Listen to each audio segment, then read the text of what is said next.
What's going on, everybody? Welcome to this video where I'll be showing you how you can import all your Kajabi courses and videos in a few clicks only. So first you want to head over to membership sites on the left, courses at the top, and then to products.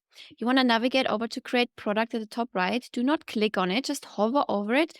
So you will see the import from Kajabi option popping up. Click on it and you can see here a new site showing off.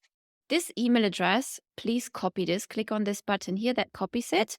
And go into your Kajabi account, go to contacts, add new contact at the top right, add single contact, and add this email address right here. Okay, so you need to add this email address, which we are providing to you here, into your Kajabi account. Then you want to grant offers to whatever course you want to import. So let's say we do want to import both, hit save. After that, you want to go to settings at the bottom left within your Kajabi account.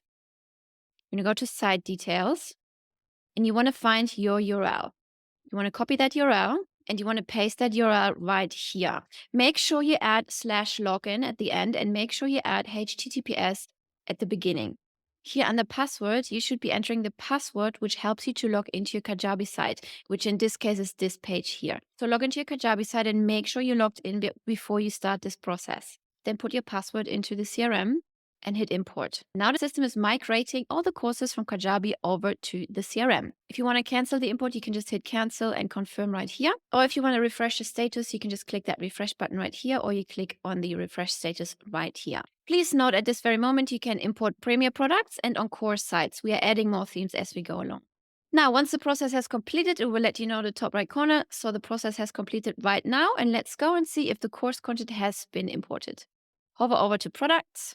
Amazing. Now you can see those two sample products have been imported. Let's see if the videos have been imported too. Amazing. Here's our sample video, which has been imported as well. So that went all good. In case you're facing an authentication error, the 401 error, and you see this pop-up showing up, please make sure the domain is correct and the user is added as a learner inside of your Kajabi portal as well. If you're seeing the course import failed notification showing up, please make sure you've inserted the correct credentials into the CRM backend. I hope you find this feature as exciting as we do, and I will see you in the next video.